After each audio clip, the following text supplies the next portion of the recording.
లాగనీలే sir, మమ్మల్ని ఎంత ఇబ్బంది పెట్టిందో మీకు తెలుసు సార్.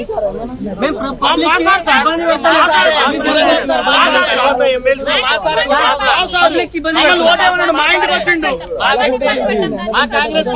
మా ఇంటికి వచ్చిండు సార్ ఓటేమని. నాకు కూడా అడిగలేదా? నేను ఫోటో చూపించింది ఇప్పుడు మీడియా అందరికి. మా ఇంటికి వచ్చిండు, మా ఇంటికి వచ్చి ఓటేమన్నాడు. నాకు మమ్మల్ని కార్లో తీసుకుపోయి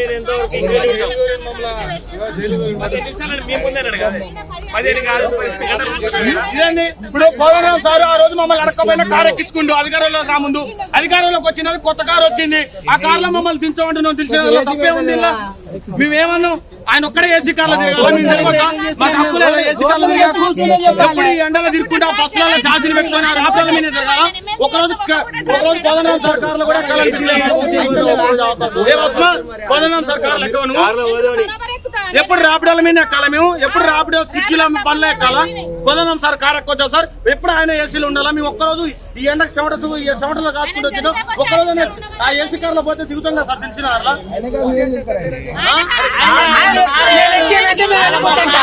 నా కార్లో ఖాళీ లేదంటే మేము వెళ్ళిపోతాం. కోదండరాం సార్ నా కార్లో ఖాళీ లేదంటే వెళ్ళిపోతాం. రాపిడోకి డబ్బులు లేవు సార్.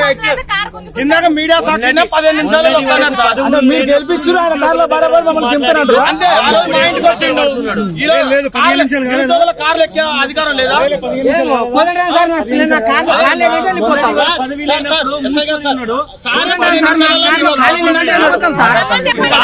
కూర్చుంటారు మరి, కూర్చోద్దు కదా, లేచి పక్కన నించోండి. కారు ముందు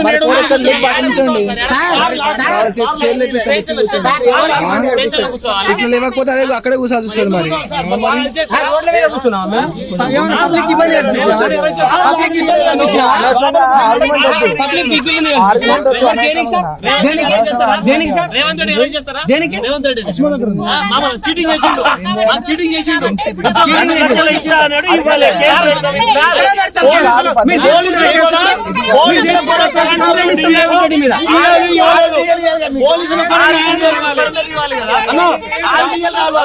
మీరు ఒకరి తర్వాత ఒకరు మాట్లాడండి, ఒకరి తర్వాత ఒకరు మాట్లాడండి.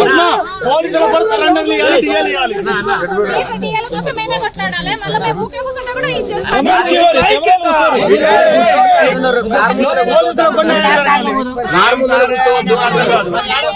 పోలీసులు అడుగుతున్నారు కదా. నేను అందరికి కూడా చెప్పిన రియాసాని పక్కనే జరుగుతున్న రౌండ్ టేబుల్ సమావేశం వచ్చిండు. మరి మా సమావేశానికి ఎందుకు రాలే అంటే మొహం లేదా? అంటే ఆయన టైం లేదంట. అంటే రోజుకు 4 మీటింగ్లు ఉంటే ఒకదానికి వెళ్ళే టైం ఉంటుంది, ఒకదానికి వెళ్ళే టైం ఉండదు. ఈ రోజు 4 షెడ్యూల్స్ 5 షెడ్యూల్ చేసుకుంటాము. అంటే మీరు టార్గెటెడ్ గా పిలిచారు, ఆయన టార్గెట్ చేసి రావాలని పిలిచారు. అధికారంలో ఉన్నారు, వాళ్ళు కూడా వచ్చి సమాధానం చెప్పాలి, చర్చ జరపాలి మాతో. అంటే ఇప్పుడు ఆయన అధికార పార్టీ కాదు కదా, ఆయన పార్టీ సెపరేట్ పార్టీ ఉంది.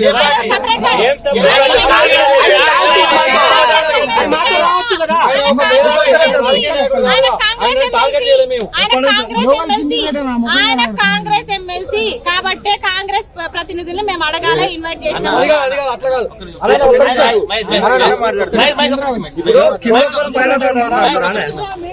కోదండరాం సార్ అంటే ఆయన రాజకీయ నాయకుడు, విద్యార్థుల పక్షాన సార్ వచ్చిండు. 15 నిమిషాలు టైం ఇవ్వండి అబ్బా, నేను లోపల పోయి మరి అన్ని సార్లు సీఎం సార్తో మాట్లాడుకుని మీతో 10 నిమిషాల్లో మాట్లాడుతున్నాడు. మంచి విషయం చెప్పిండు. 10 నిమిషాలు కాదు 15 గంటలు కూడా ఇక్కడ కూర్చుంటాం. ఇప్పుడు మాకు డొక్కు బస్సులు ఇచ్చి ఆ రోజు మాత్రం బస్ యాత్రలు చేయించారు. ఇవాళ ఏసీ కార్లు కొత్త నెంబర్ ప్లేట్ కొత్తవి వస్తున్నాయి. మేము కూర్చోడానికి ఇప్పుడు పోలీసు వాళ్ళు ఏమిటో కూర్చోవద్దంటే మరి ఏడ కూర్చోవాలి చెప్పండి? మీ ఇంటికి వచ్చి కూర్చోవాలా? మీకే దిక్కు లేదు. మీకు ఆర్డీఎల్ ఇవ్వాలి గవర్నమెంట్. మా నిరుద్యోగులు బాగా చెప్పుకుంటే కన్నీళ్ళు వస్తున్నాయి. ఇలా ఒక 18 మంది నిరుద్యోగులు చనిపోయారు. ఆ రోజు ప్రౌఢిగా చనిపోయినప్పుడేమో నువ్వు పిండ ప్రదానం పెట్టినావు. అహో ఆ ప్రభుత్వం అట్లా చేసింది ఇట్లా చేసింది, కేసీఆర్ దొంగ లంగా అని చెప్పినాం. మరి రేవంత్ రెడ్డి అట్లా చేస్తున్నారు. రేవంత్ ఎందుకనట్లు నేను ఆ రోజు రేవంత్ రెడ్డి చూసి ఓటేయలేదు. ఆ రోజు కోదండరాం సారు మా రూమ్కి వచ్చి మా ఇంటికి వచ్చి బాబు కాంగ్రెస్ పార్టీకి ఓటేస్తే నాకు ఓటేసినట్టు అని చెప్తే నేను కోదండరాం సార్ ఓటేసిన. నేను కాంగ్రెస్ పార్టీకి ఓటేయలేదు. మార్పు కావాలి, కాంగ్రెస్ రావాలని చెప్పిన వ్యక్తే కోదండరాం సార్. కోదండరాం సార్తో మేము 10% చెప్పినప్పుడు కూడా మా దగ్గర చూపెడతాం. ఎందుకంటే కోదండరాం సార్ ఎవరో కాదు, మా వ్యక్తే, మా మనిషే. మేమందరం ఒకటే. మారిన మనిషి ఈ మనిషి ఇది నేనే పక్కన ఉన్నా. అప్పుడు ఎమ్మెల్సీ కాలేదు కదా. అప్పుడు నేను పక్కకు ఉన్నాను. ఎందుకంటే ఇప్పుడు ఎమ్మెల్సీ కాంగ్రెస్ పార్టీ కొంచెం తిరిగి పక్కకు ఉన్నప్పుడు ఇప్పుడు కొంచెం లావైన గ్యాస్ ప్రాబ్లం అయ్యి కోదండరామ్ సారే తిండి తినక ఎంత బాధ. ఈయన పొంగులేటి సీన్ ఉంటారు, ఈయన పొంగులేటి సీన్ ఉంటారు. గుర్తులేదు, మీకు గుర్తులేదు కాదు. ఇప్పుడు వాళ్ళకు ఎమ్మెల్యేల కోసము ఓట్ల కోసం మీ దగ్గరకు వచ్చారు, వాళ్ళకి అధికారాలు వచ్చినాయి, సీట్లు వచ్చినాయి, పక్క జరిపారు. రేపు మీరు ఉద్యోగాలు వచ్చినా కలుసుడు తిరుగుతారు. మీ ఉద్యోగం మీరు చేసుకుంటారు, వాళ్ళు ఎమ్మెల్యే గిరి, వాళ్ళ ఎమ్మెల్సీ గిరి, వాళ్ళ మంత్రి గిరి వాళ్ళు చేసుకుంటారు. మేము ఎమ్మెల్సీలు అడగలేము, ఎమ్మెల్సీలు అడగలేము. కనీసం మాతో వచ్చి మాట్లాడమని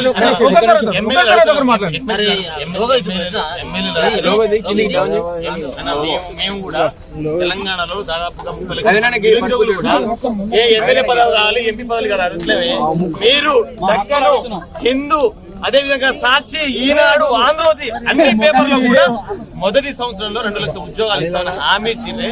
ఆ హామీ కోసం ఇప్పుడు కూడా కోదండరామ్ సార్ కారు ముందే ఉన్నాం. ఆ నెంబర్ గుర్తు పెట్టుకోండి. ఇప్పుడు మేము ఇక్కడే ఉంటాం. సార్ వచ్చి మా కాన్సెప్ట్ అంతా ఈయనే ఉంటాం. అవసరం అయితే నైట్ అంతా ఈయనే కూర్చుంటాం. చేసిన అదే కదా. శాతగానుడు ఏం చేస్తాడు? ఆన్సర్ చెప్పనోడు ఏం చేస్తాడంటే పోలీసులను పిలిపించి మమ్మల్ని లోపల వేయించి 4 ఎఫ్ఐఆర్ రాపిస్తాడు. అవసరం అయితే పీడీ యాక్ట్ పెట్టిస్తాడు.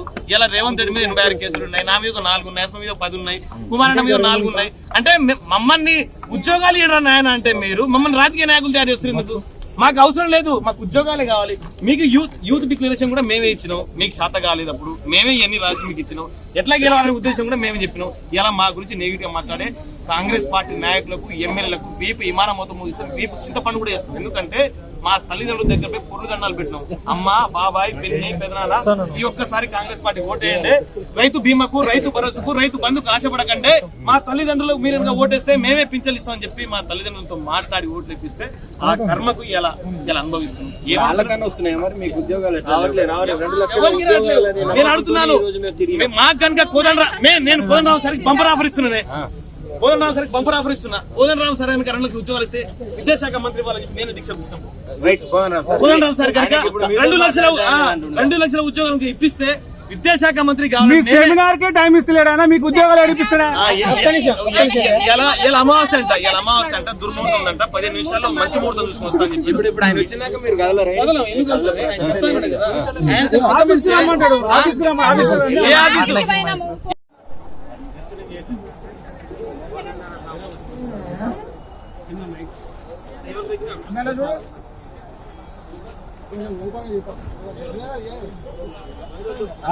చిన్న మైక్ ఉంది ఎవరి దగ్గర?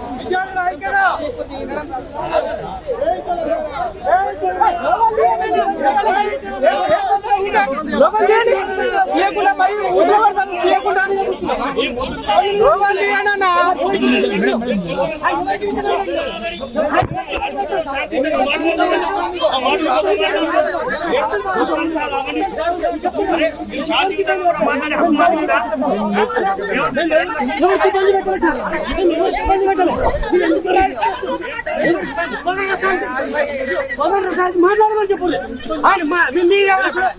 మేము రోడ్ల మీద కూర్చోలే.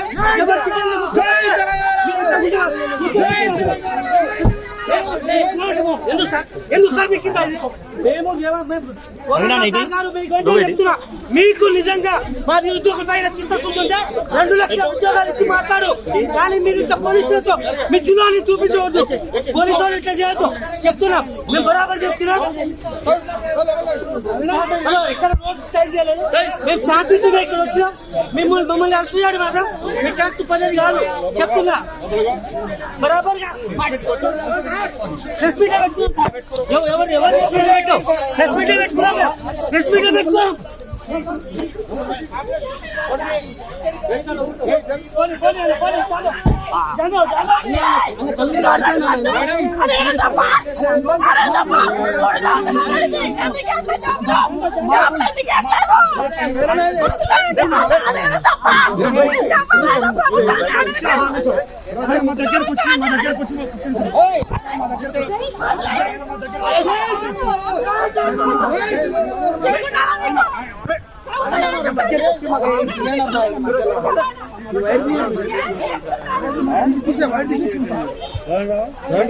తీస్తున్నారు మీరు ఇప్పుడు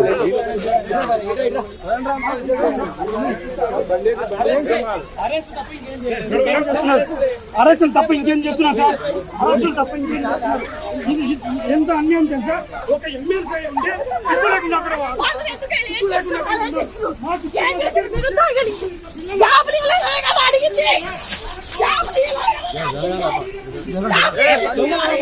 లోగలు తీయండి అబ్బా, మరీ వేసండి కూడా లోగలు.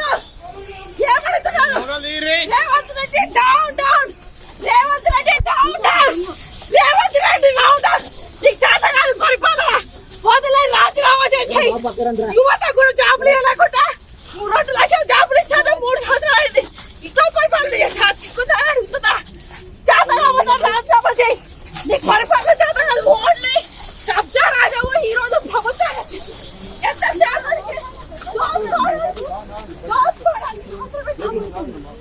ఏం చేస్తున్నారు మీరు? ఏం చేస్తున్నారు అడుగుతున్నా. ఈ రోజు చేతగాని పరిపాలన చేస్తున్నారు. యువత అడుగుతే ఏంటి మీ ప్రభుత్వమే వచ్చింది, రాహుల్ గాంధీ వచ్చి వాళ్ళ కడుపులలో తలబెట్టారు కదా. ఈ ఒక్కసారికి అవకాశం ఇవ్వండి. అవకాశం ఇచ్చిన తర్వాత మీరు ఏం చేస్తారు? సిగ్గులేని ప్రభుత్వము, మీకు చేత కాదు. ఈ రోజు విజయవాడ నీ చేతుల్లో పెట్టుకొని నువ్వేం చేస్తున్నావు? నువ్వు రాజీనామా చేయి. నీ చేత కాదు. ఈ రోజు వచ్చేసి ఇట్లా పరిపాలన చేస్తున్నావు కాబట్టి సర్వనాశనం అయిపోతుంది తెలంగాణ. యువతకు వచ్చే మట్టి కొట్టుకోబోతా అని చెప్తే రేవంత్ రెడ్డి ఒక్కడే చెప్తున్నా, నువ్వు రాజీనామా చేయకపోతే ఆమ్ ఆద్మీ పార్టీ ఖచ్చితంగా వచ్చేసి నిన్ను వచ్చేసి అడగడానికి రోజు నీ ఇంటి దగ్గరకు వస్తా అని చెప్పేసి నేను తెలియజేస్తున్నాను. నీకు పరిపాలన చేత కాదు. Revanth Reddy down down, Revanth Reddy down down, Revanth Reddy down down, Rahul Gandhi down down.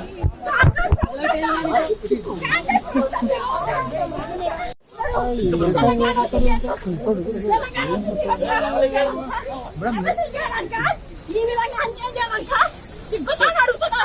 Revanth Reddy నువ్వు ఈ విధంగా ఆడవాళ్ళని